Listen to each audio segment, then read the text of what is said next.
দরজা বন্ধ। তার দিলে ঢুকে গেছে ভয়। আর ভয় এমন একটা জিনিস, মানুষের ভিতরে যখন ওটা ঢুকে যাবে সমস্ত পাপ তার দ্বারা বন্ধ হয়ে যাবে। মানুষ এত পাপ করছে কেন? তার কারণ এদের দিলে আল্লাহর ভয় নাই, এর জন্যে নির্দ্বিধায় কাজ করতে পারছে। আর সাহাবীরা পারেন নাই কেন?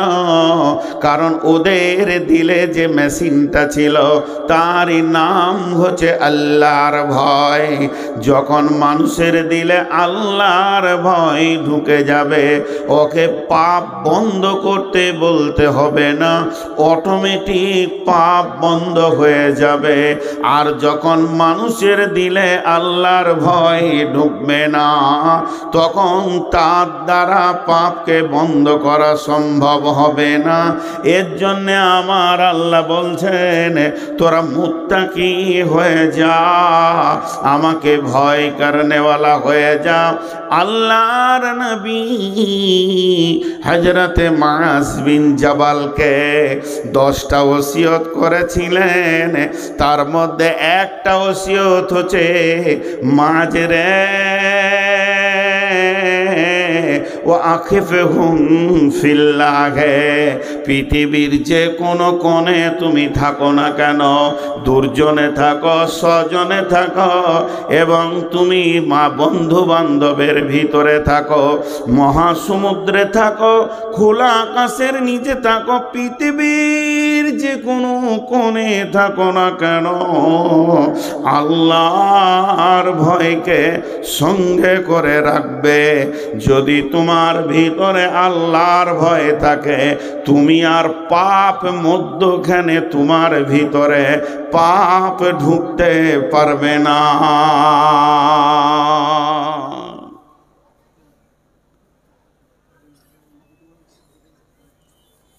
জি, খুব ফোন করে ডাকছে, আমরা ফোনগুলো বেচে দিব, রাখবো না। শালা কেউ ফোনই করে না। এরা উঠছে কেন? কি হলো? লোড হয়ে গেল? যান, চুপচাপ শুয়ে পড়েন, আরাম করেন, আল্লাহ আরাম দেয়, তৌফিক দান। খুব গুরুত্বপূর্ণ বিষয় আপনাদের সামনে বলছি, খুব গুরুত্বপূর্ণ। আল্লাহর ভয় যে কত দামি এটা পৃথিবীর কেউ জানে না। আল্লাহ রসুল বললেন, তুমি আল্লাহর ভয়কে সঙ্গে রাখো। স্পঞ্জ পানি দিলে ধরে নেবে, দুধ দিলে ধরে নেবে, যে কোনো তরল জিনিস দেবেন ধরে নেবে। ধরবে কি ধরবে না? কিন্তু স্পঞ্জের ওপরে যদি প্লাস্টিককে লেমিনেশন করে দেওয়া হয়, মুষলধারা বৃষ্টি হলে আর ধরবে না। তেমনি একটা মানুষকে যদি আল্লাহর ভয়ের ক্যারিতে ভরে দেওয়া হয়, পৃথিবীতে হাজার পাপ আসুক ওর গায়ে লাগবে না। আল্লাহর ভয়টা এত দামি জিনিস, আল্লাহর ভয়টা এত দামি জিনিস। বিশ্বনবী বলেন, সহিহ বুখারীর হাদিস, বানি ইসরাইলের জামানার ঘটনা। 3 জন বন্ধু পাহাড়ের ধারে বেড়াতে গেছিলেন। এবার ঝড় বৃষ্টির কারণে একটা গুহাতে ঢুকেছে। এত জোর ঝড় হয়েছে, পাহাড়ের মাথা থেকে একটা পাথর গড়তে গড়তে এসে তাদের মুখটা বন্ধ করে দিয়েছে। ঝড় বৃষ্টি থেমে গেল। 3 জন হাজার শক্তি লাগিয়ে পাথর সরাতে পারল না। তখন তারা মনে মনে ভাবল, আজকে আমাদের সলিল সমাধি হয়ে যাবে, কোনো মিডিয়া খবর পাবে না, এখান থেকেই কিয়ামতের মাঠে উঠতে হবে।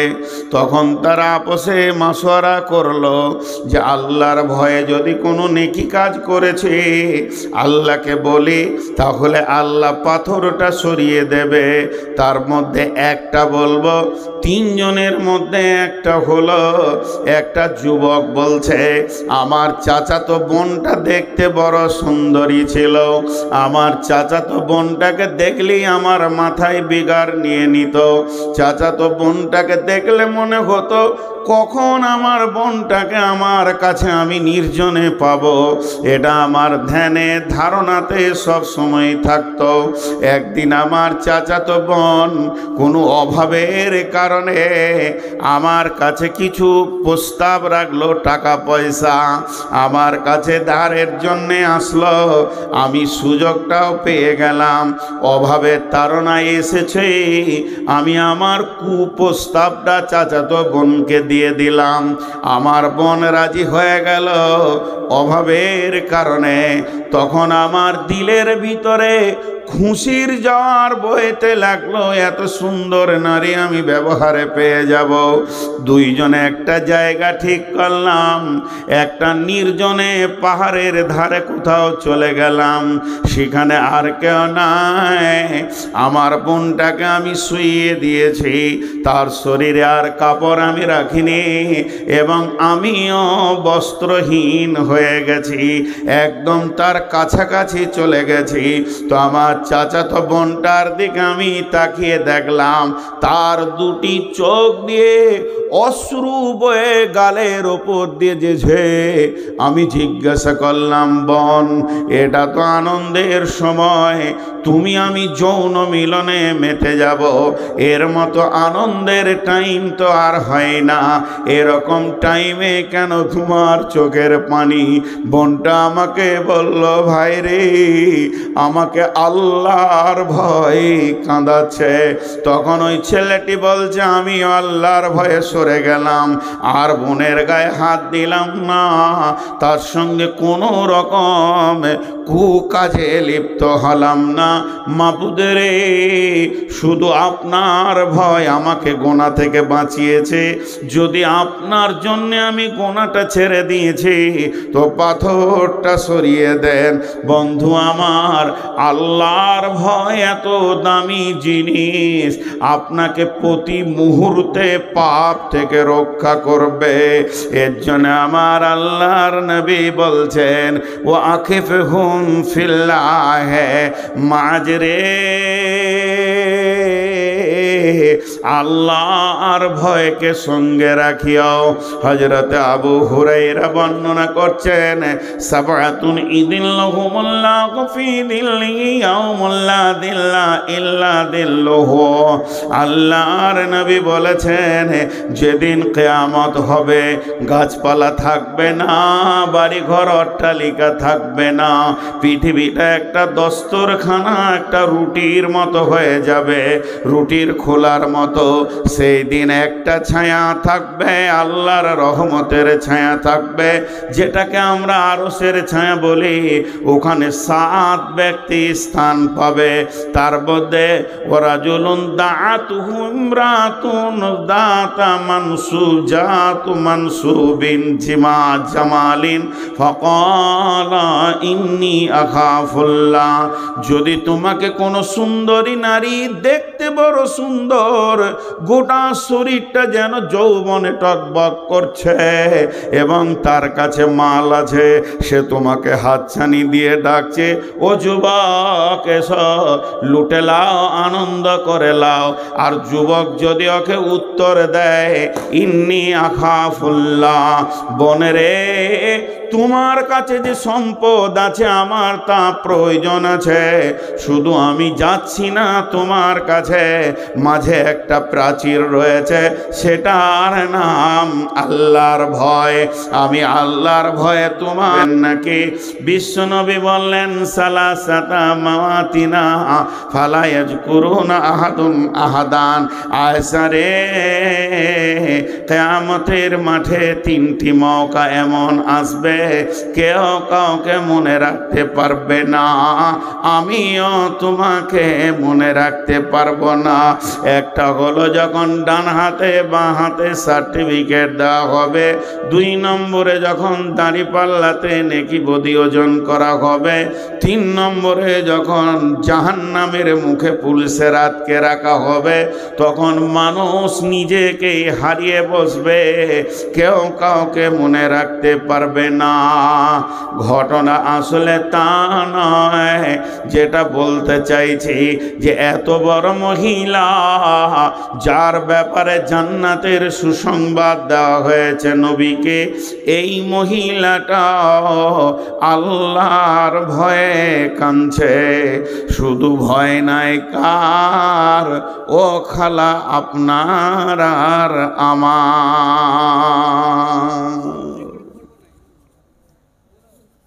কি হলো? ওই তোরা তো চলছিস কেন? ভয় কত দামি দামি মানুষের রয়েছে, খালি ভয় নাই আপনার আর আমার। আমি হলাম 99 বেঈমান, আর আমার শ্রোতারা হলো 1 নম্বর বেঈমানদের 100 হয়ে গেল। আমাদের দিলে আল্লাহর ভয় নাই, যে হিসাবে ভয় থাকা দরকার। তো যার দিলে আল্লাহর ভয় থাকে তাকেই বলে মুত্তাকি। এইভাবে যদি বলতেই থাকি ভয়ের কথা, তাজ্জব হয়ে যাবেন। হযরত উমর কত দামি মানুষ জানেন?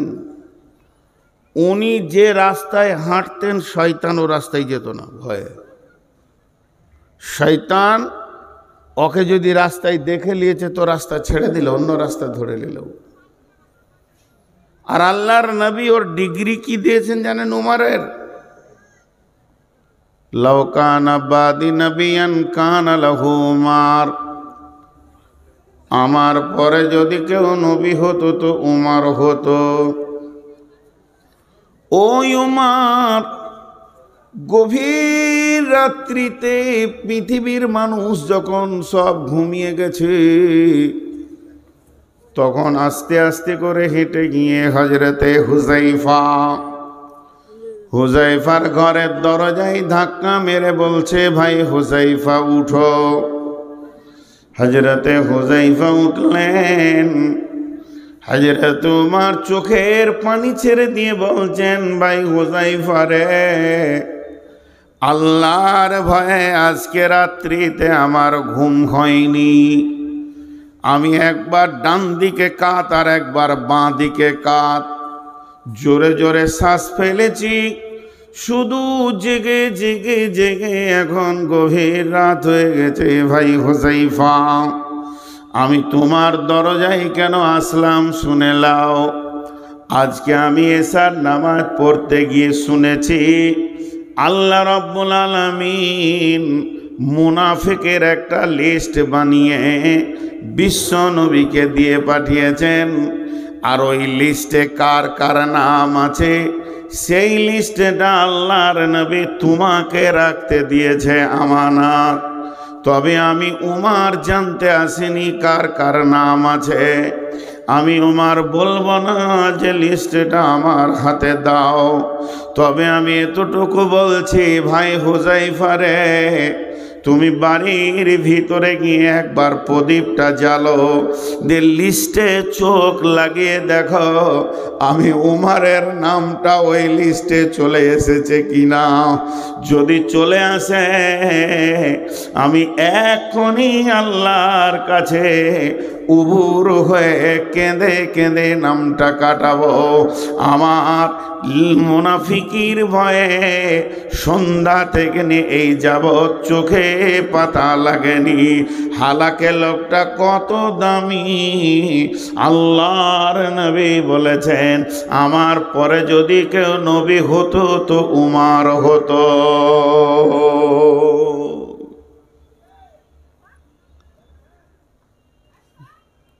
জি, খালি এইগুলো উপহার দিচ্ছি। একটু বাটখারাতে চাপিয়ে মহিলারা নিজেদেরকে ওজন করবে আয়েশার সঙ্গে, আমরা ওজন করব হযরতে উমরের সঙ্গে। ভয় নাই। ভয় থাকে না কজনার? 3 জনার। ভয় থাকে না কজনার? 3 জনার। যার হিতাহিত জ্ঞান নাই, বাচ্চা ছেলে, ওর হাতে বিস্কিট দেবেন তো মুখে নেবে, মার্বেল দিবেন তো মুখে নেবে, কেক দিবেন তো মুখে নেবে, যদি বিষের একটা কোটা দিয়ে দেন তাও মুখে নেবে, কারণ ওর এখন জ্ঞান হয়নি। আর ভয় নার কার? পাগলের। রাস্তার মাঝে দাঁড়িয়ে আছে, ডাম্পার আসছে তাও দাঁড়িয়ে আছে, কারণ ওর ব্রেন শেষ। আর ভয় নাই কার? যার মান সম্মানের জ্ঞান নাই। চায়ের দোকানে যারা বলে যে আমি কাউকে ভয় করি না, তো জানতে হবে হয় ওর মান সম্মান বলে জ্ঞান নাই, আর না হয় পাগল, আর না হয় এখনো বাচ্চা ছেলে আছে ওর বুঝ জ্ঞান নাই। যারা শিক্ষিত পৃথিবীর বুকে, যারা বড় আলিম, যে যত বড় আলিম তার তত বড় বেশি ভয়। ছোট্ট করে আর একটা উপহার দিয়ে আমি এবার আয়াতে চলে যাব, কিন্তু তার আগে একটা উদাহরণ দিচ্ছি। উদাহরণটা খুব ধ্যানের সঙ্গে শুনবেন, ধ্যানের সঙ্গে। একটা ইঁদুর, ইঁদুর ইঁদুর ছোট্ট ইঁদুর, ওর কাজই হচ্ছে কাটা, কটকট কটকট কটকট করে খালি কাটে। মাটি কাটবে, ইট কাটবে, পাথরও কেটে দেয়, মানে যদি ঢালাই থাকে কেটে দেয়। ওর দাঁত জিসিবি থেকেও জোর। জি, ও কাটতেই হবে। আপনার ঘরটাকে কলকাতার পাতাল রেল করে রেখে দিয়েছে। জি, আমি একটা জালসাই বলছিলাম, সেদিনে বক্তব্যের বিষয় ছিল আপনাদের মালদা জেলাতে বুধিয়া মাদ্রাসায়, বিষয়বস্তু ছিল শিক্ষা। তা আমি বললাম যে এখানে সব থেকে বড় দামি কোনো ইঞ্জিনিয়ার যদি থাকেন তো আমার সঙ্গে দেখা করেন। আপনার থেকে বড় দামি ইঞ্জিনিয়ার হচ্ছে ইঁদুর। ইঁদুরের মতো বড় ইঞ্জিনিয়ার কেউ নেই। একটা ইঞ্জিনিয়ারকে যদি এত বড় মোটা 25 ইঞ্চি 30 ইঞ্চি দেয়ালে বলা হয় এই দিকে ফুটা করে ওই দিকে মুখে মুখে লাগাও, তো 40 বার খালি ফিতেতে মাপবে, তারপরেও এরকম হয়ে যাবে। আর ইঁদুর খালি একবার দেখে নিবে, এটা রোম, মাঝে দুটা রোম, 3 নম্বর রোমে চাউলের বস্তা আছে, তো এইখানে ফুটা করবে তো ওখানে তুলবে, কোনো ফিতে নেই। এর থেকে বড় ইঞ্জিনিয়ার কে আছে? তোর কাজই হচ্ছে খালি কাটা। ভালো ভালো কাপড় জামা সব কেটে তছনছ করে দিয়েছে। তো স্বামী স্ত্রীতে বলছে, হ্যাঁ গো, ইঁদুরটাকে কি জব্দ করা যাবে না? বলে হ্যাঁ যাবে। বলে একটা খাঁচা নিয়ে এসো, খাঁচা। ফার্স্ট ক্লাস কালিয়াচক থেকে একটা খাঁচা আনা হলো। খাঁচার ভিতরে দিয়েছে কেক, মাংস, ভাজা মাংস, কেক, বিস্কিট, কলা, আপেল, আরও দিয়েছে বেশ সুন্দর রসগোল্লা, ভালো ভালো খাবার। আর রাত্রি 1:30টায় ঢুকে পড়েছে এমপি সাহেব। ঢুকে যে মাস্তানি করছে, ও খেতে দিবে না, মানে ও দিবে না, ওর বাপ দিবে। আমি কি কাউকে ভয় করি নাকি? ওর ঘরকে কেটেছি, ওর দেয়ালকে কেটেছি, ওর কাপড় কেটেছি, ওর বাক্স কেটেছি, ওর কাঠের বাক্সকে কেটেছি, ওর আলমারি কেটেছি। আমাকে দিবে না তো তোকে দিবে? 30টা ইঁদুর ওর বক্তব্য শুনছে আর মনে মনে ভাবছে, মাস্তান তো তুই, তো ভালো খাবি না কেন? ছোট্ট একটা ইঁদুর বলছে, কাকু। বলে কী রে, একটু পাবো না? কেলা গলা, আপেল একটু পাবো না? বলছে চলে আয়, তোর সাথে তো দুশ্মনী নাই, চলে আয়। হালকা করে বলছে, কাকু দরজা বন্ধ, দরজা। এটা শুনতে ভালো লাগবে ওকে। যখনই শুনেছে দরজা বন্ধ, তেমনি করে থেকে গেল স্টার্ট। কাকু কেলা খান, ভালো লাগে না, মিষ্টি, মাছ ভাজাটা। যখনই শুনেছে